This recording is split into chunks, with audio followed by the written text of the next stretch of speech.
All right, good evening, everyone. Welcome to the third training video for CFOA from this year. Tonight, we've got Jasn Carroll talking about the tackle box. Jasn is in his 16th year as a football official. He's worked 2 state championship games, one as a line judge and the other as a white hat. I've had the privilege of working with Jasn numerous times on numerous games, and always a really good time. Really solid crew whenever Jasn's the white hat. So I look forward to seeing what he has to share with us. Jasn, with that, I'll turn it over to you. So I want to welcome everybody to the tackle box. We're going to talk about the tackle box. So let me go ahead and share my screen. Go in here.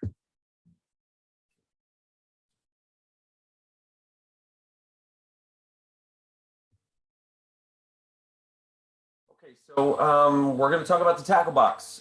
There's a lot of things that go into the tackle box, obviously, but we're going to focus on 2 things.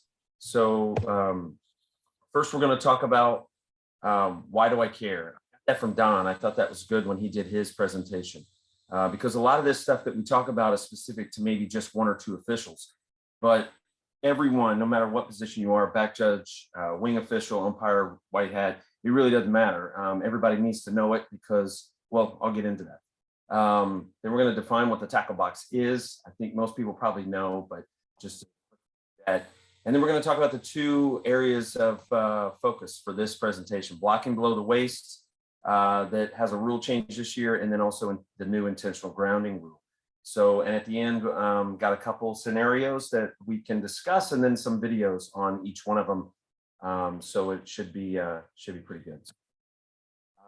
Again, there's my contact info if anybody wants to get a hold of me, talk about any of this stuff that we go over. At the end, we'll kind of have some discussion time. It won't take me 30 minutes to get through all this. So if you do have questions, kind of hold them till the end. But those are the 2 areas, the points of emphasis that we're going to hit today. So why do I care? I'm a back judge. Why do I care about the tackle box? And the reason that it's important for every single official to know about it is because no matter what the play, we've all talked about this before. Anytime there's a play on the field and we have a penalty or we have a discussion about something, it's always important for every official to know what's going on. But if you as an official on the field have pertinent information that can help to the discussion, then by all means bring it. I've been on many crews with white hats before, and then I do it myself where I tell you, if you have information about a situation that's going on the field at the time, bring it right at the time that you know it. Don't wait until halftime and go, hey, remember that one call? Well, I saw this. That does absolutely no good. You need to do it at the time. So everyone needs to know these rules changes, because there's going to be some time when even a back judge might have some input in the discussion that we're going to talk about. So, and of course, there's nothing better than being that one official that comes in when maybe 4 of the officials are standing there discussing something. They're almost ready to make a determination, and you as the 5th official come in and save the crew because you know some obscure rule, or you have information that maybe they didn't know, and you save the crew. And there's nothing better than getting those crew saving calls. Anyway, that's why it's important for everybody to learn all of these rules changes and everything we're talking about. So what is the tackle box? The tackle box is an 8-yard by 6-yard box, and it surrounds the point of the snap, so wherever the ball is. So it's 4 yards to the right, 4 yards to the left of the ball, and there's also 3 yards behind each team's line of scrimmage. So that box is really what we're talking about. We used to call it free blocking zone. Really, there's no reason. I don't know if there's really any reason to call it free blocking zone anymore now because of the change to the blocking below the waist. So let's get right into that. Blocking below the waist, Rule 217-2C. Blocking below the waist is permitted as long as the following conditions are met. All players involving the blocking are on the line of scrimmage at the zone of the snap. So all you have to have is part of your body inside that that 6 by 8 yard rectangle. If any part of your body is inside that free blocking zone, then you are eligible to block below the waist. But there's two things. The contact has to happen inside the zone, and the block has to be immediate. Now, C is what really changed. The block has to be immediate. There's no delay anymore. So now remember when we used to say the ball had to stay in the free blocking zone for it to happen? The ball has no bearing on any of it anymore. Now it has to be immediate at the snap. So any block that happens has to happen right away. So here's a little diagram of one. 77 there, you can see, can block 62 legally if he goes immediate. 65 can block 93, but 72, if he goes and blocks low on 55, then we have a foul for an illegal block below the waist, because 55 was not in the zone. And of course, if he had to run that far, there's no way it could have been immediate. So blocking below the waist, very simple now. It just really makes our job a lot easier now, to where if we see a block low, it has to be within that free blocking zone, and it has to be immediate. So let me go to some video here.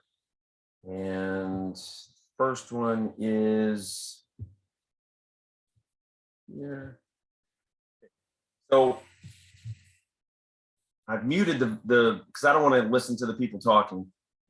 These are all high school games, but I'm going to narrate basically what I heard them say and what pertains to us. So blocking below the waist, you can see the right tackle there. Watch the right tackle on this play. He immediately goes low. Both players in the free blocking zone. We can't see it, Jason. We can't see it. Oh, I'm sorry, hold on. What do I have? Oh, sorry.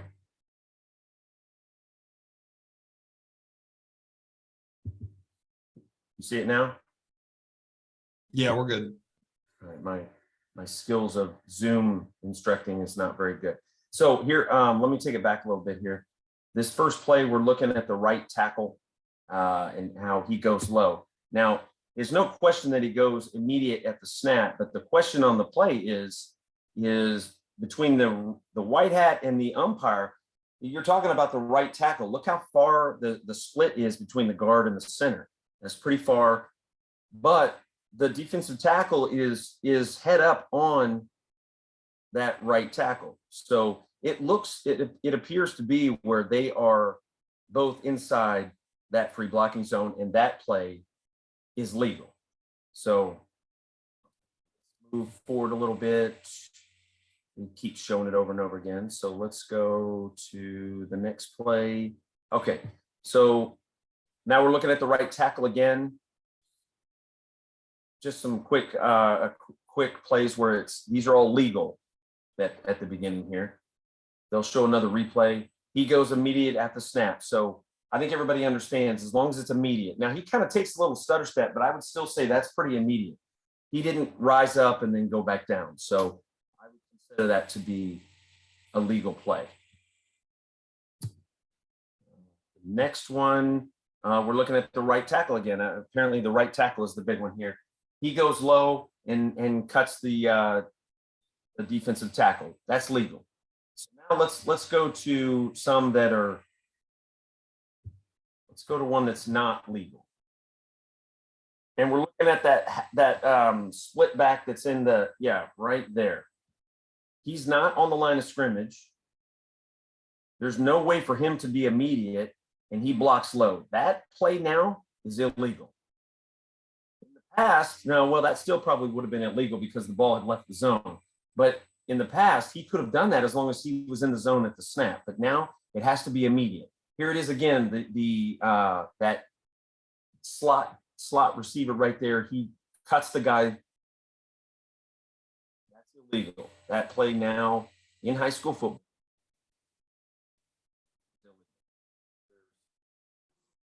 Hey, that we can see here. Hey, Jason, that's always a lot easier for all of us as officials now, that if you see a low block and it's anywhere after the snap, it's going to be illegal. Hey, Jason, hold up for a second. That was always illegal, Jason. Nick Peterson. That was always illegal. It used to be you had to be on the line of scrimmage to block below the waist, period. End of conversation. So anybody in the backfield could never block below the waist. So that's still true. Okay. So anyway, I don't need to keep showing them. I think we all understand that change is for the better for us. So let's go back to now. Let's go into intentional grounding. So the new intentional grounding call, Jason, somewhat Jason, Oh, you may want to. yep, switch sorry. here. Yep. I forgot you got to keep going back to this. Sorry about that. So the new intentional grounding call, which is Rule 752, now permits a player to purposely throw an incomplete forward pass as long as the ball reaches the line of scrimmage. If he's outside the pocket or outside the lateral boundaries of the free blocking zone. So the strange thing is, now remember the tackle box, is a 8-yard wide rectangle, or 4 yards on each side of the ball. So, but there's nothing that talks about running straight back.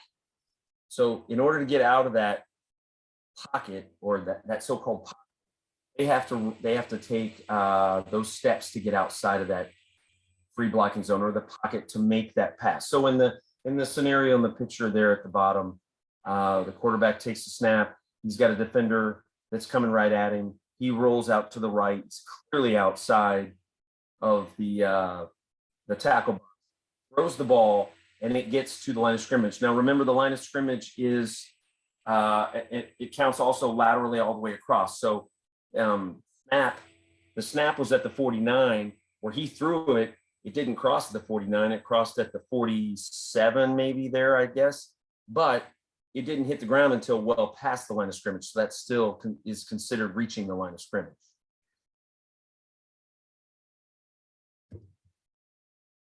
So how are we going to officiate this? When in the past, when we had intentional grounding, we all knew that if you were a wing official or a back judge or anybody, you had the information that the pass was thrown in an area where there was no eligible receiver, then you wouldn't throw your flag. You would come and tell the referee, and the referee would then, if they decided to throw a flag, drop the flag at that point in time. So now that's still going to have to be the case, but now there's more to think about. There's more to keep in mind. And in a 7-man officiating crew, you've got short wings and deep wings. The short wings don't leave the line of scrimmage until the ball crosses the line of scrimmage. Well, in 5-man mechanics, which is what we all do in high school, if they read pass, 99% of the time they're supposed to be leaving the line of scrimmage and following their keys downfield. So now we have nobody on the line on the wings. But what we're going to rely on is the umpires, as they are all trained. When they read pass, the umpire immediately walks up to the line of scrimmage. So the umpire is going to really be the person that's going to help us with the decision on the ball reaching the line of scrimmage. Because a lot of times the referee, if the quarterback's under pressure, the referee has to keep their eyes on the quarterback, even after the throw is made. So we're not going to be able to see where that ball goes many times. So when we continue to watch when the white hat continues to watch the quarterback after the throw, he's going to need the help of everyone. And this is kind of what I meant by that first slide, is that anyone can come with information if you know that it did or did not reach the line of scrimmage. So when that happens, the quarterback is going to maybe stay in the pocket. He's going to scramble. If he stays in the pocket and throws it anywhere in the field where there's an ineligible or where there is no eligible receiver, then of course it's still a penalty. If they scramble, meaning they move laterally outside of either side of the tackle box, well, now there's really only one requirement: that he gets the ball. When he throws it, he gets it back to the line of scrimmage. The NFHS decided to do that for 2 reasons. A lot of people used to say, well, that's not fair. You're penalizing the defense for a good defensive play. Well, they're always going to err on the side of safety. I think this is really why they did it. A quarterback rolls out and he's running, and he knows he can't throw the ball away, so he'd have to take a hit. Well, why take a hit? You can just throw it out of bounds, throw it anywhere as long as it gets back to the line of scrimmage, and we move on to the next play. So safety really is the point of doing that. But what we have to do as officials is still continue to officiate it the same way that we always would have. If you, as a wing official, see a pass that's thrown to an area where there is no eligible receiver, then you should still come to the referee, unless you just know for sure that you saw that quarterback scramble all the way almost to the sideline. You know it's outside of the tackle box, and that's fine. But if it's under question of whether or not he got outside, you should come to the referee and tell them that there was no receiver. All right. And then the referee can make a lot of decisions. They can either say, no, he was outside of the, well, first of all, they can drop a flag. If they can tell you that their decision was that they were outside the tackle box.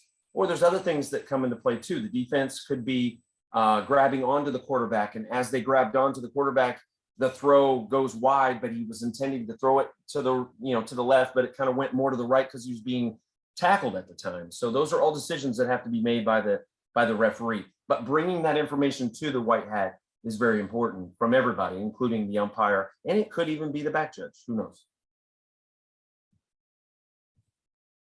So 3 scenarios here. Quarterback A0 is in the tackle box. It is not under duress and has no defensive players near him. He looks to his right, then quickly to his left and throws a pass to an area beyond the line of scrimmage without any eligible receivers. So the scenario is the quarterback gets it. He must have probably thought that he had a screen pass set up on the left. He looks to his right and then immediately looks to his left and throws the ball. When he throws it, there's not a soul out there. There's not one player, one eligible receiver, but there's no defensive players anywhere near him. All right. Now, I can't see the chat, but I think it would have been cool if we would have been able to put penalty or no penalty or legal or not. But I'm just going to go ahead and tell you guys the answer. And this one is a good discussion that we can talk about at the end if we have time, because college and the NFL are different than high school in that the rule clearly states in our rule book, this new rule that says an eligible receiver must be in the area. If there's no eligible receiver in the area, it's supposed to be a penalty.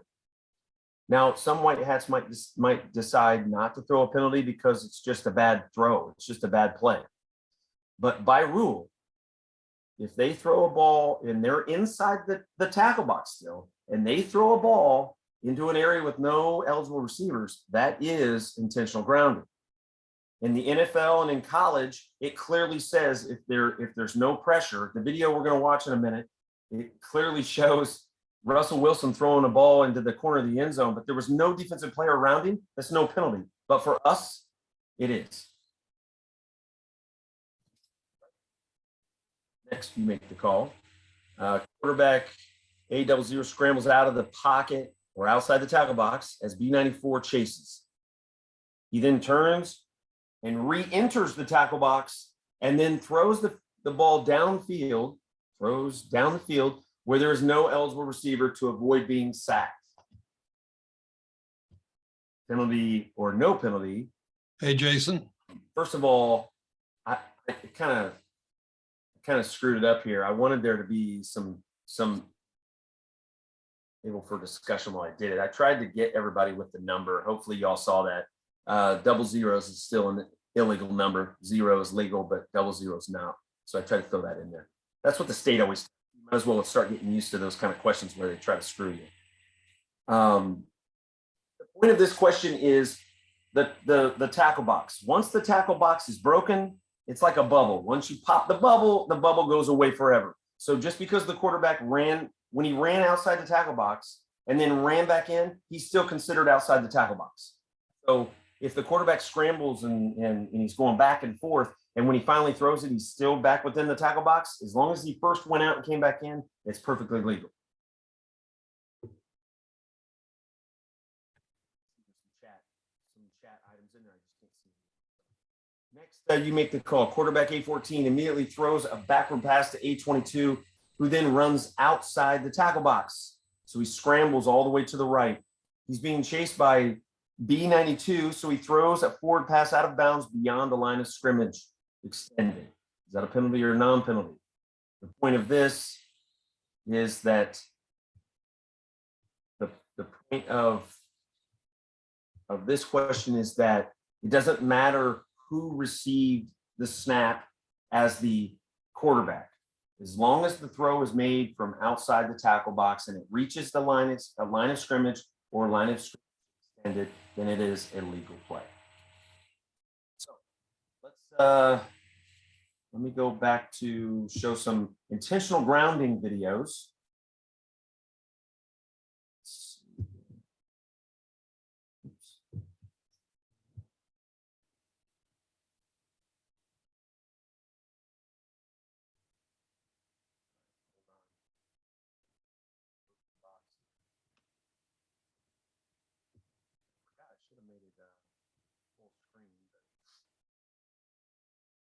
Okay, so intentional grounding. Here we go. Let's watch this first one. Oh, can you guys see it? Are we good? Yeah, we're good. All right. The quarterback gets the defensive tackle. Now, I think I might have had holding on 51 on the offense there, but aside from that, the quarterback is under duress immediately after the snap, and he throws the ball down the field. But if you see at the end of the same play, there is a receiver. This receiver, number 4, is making an out pattern and kind of coming back. And in high school, the quarterbacks aren't as good as they are in college and in the NFL. So we have to assume, or we have to make a decision as a referee and the rest of the crew. We have to determine, we think that was just a bad throw, or was he doing that to alleviate being sacked? You could probably make an argument both ways. There was a receiver somewhat in the area, and that's kind of the part of the problem with the disagree. What is in the area mean? It's always up for debate. Like, what is receiver in the area? Does that mean like within 2 feet, a yard, 2 yards, 3 yards? It really doesn't there's nowhere that it says. All right, so the next play, intentional grounding. Quarterback, let's see. I got to see the play for a second.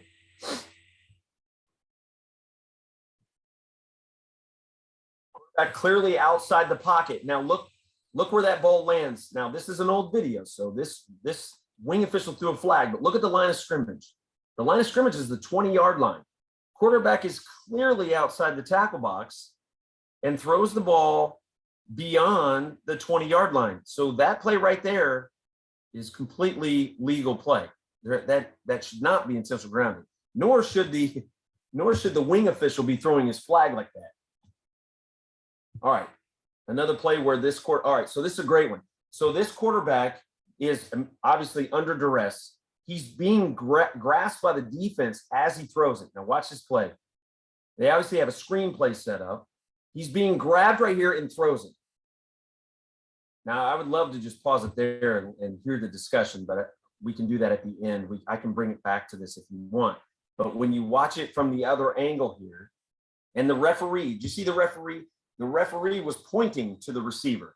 All right, so he's clearly trying to communicate to whoever's looking, probably everyone in the crowd, and the defensive coach is probably looking at the referee wondering why he didn't flag it. He's pointing to an eligible receiver. If you watch the play, look at the tight end on the left.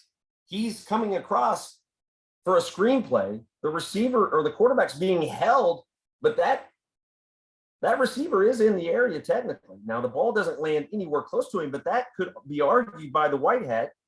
It was because he was being tackled by the defensive players there. All right, now this one's silly. This one's not even a question. This one is intentional grounding and 100 times out of 100.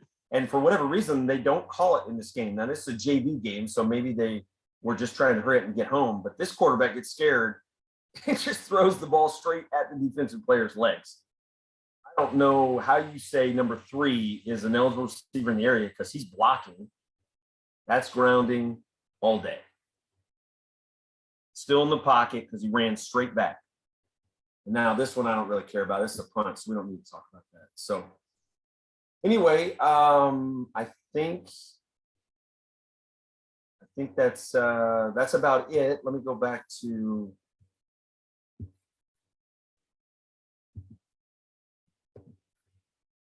There's the video links for those. I didn't see what time it was. We can discuss now if anybody has any questions or want to discuss. I can try to go back to those videos if we want to look at one of them, if somebody has a question about any of them. Hey, Chris, this is John Fiore. I do have one question. I don't have the new rule book yet, but can you go over that where the quarterback scrambles out of the pocket, but then perhaps scrambles back to the center of the field? So if the quarterback runs outside the tackle box and then maybe trying to do like Michael Vick and scramble around forever to find, stays back there trying to find somebody. He could scramble all the way to the sideline, turn around and run all the way back across the field. And just so happens to get to back to the middle of the field when he throws the ball down the field. Just because he ran back into the tackle box does not make it an intentional grounding. Once he breaks the tackle box is broken. Can I explain that? Yeah, I was just because I was looking. Did you on think the it was internet. different? Again, everything I'm reading, the rule itself doesn't say the tackle box disappears once he breaks it. That's the only thing I'm trying to get clarification on.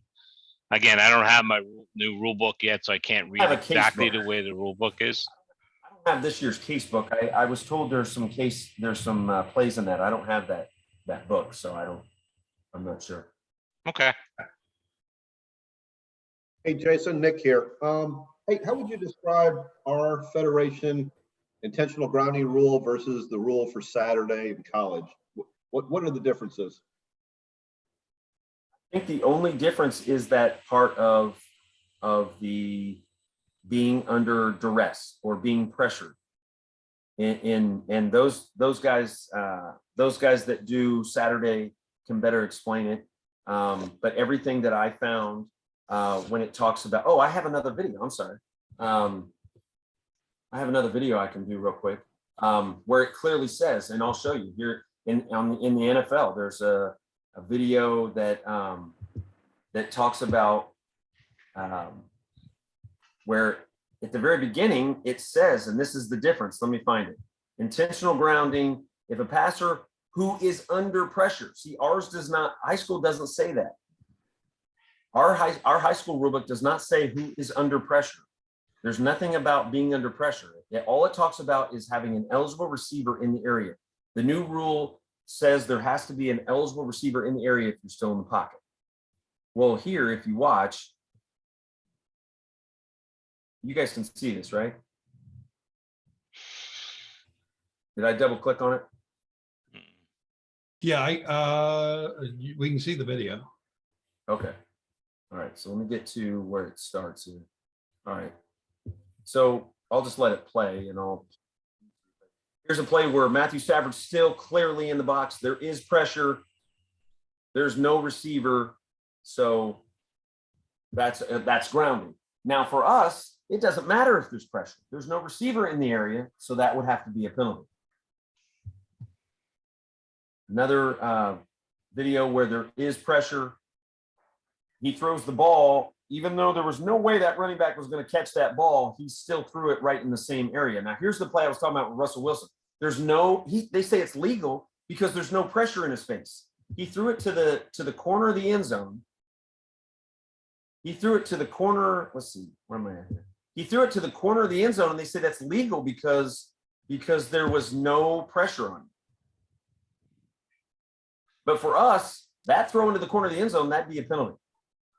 Now here it's talking about the tackle box where the quarterback has to get out of in order for their potential grounding. He is outside, but he didn't get the ball back to the line of scrimmage, so that's a foul. Everything else is pretty much the same, Nick, I think, as far as the rule is concerned between Saturday and Sunday.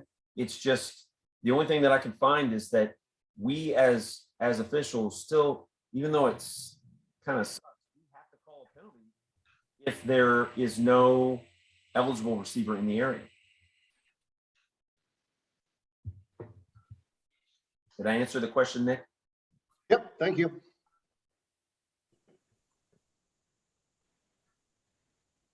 Any other questions?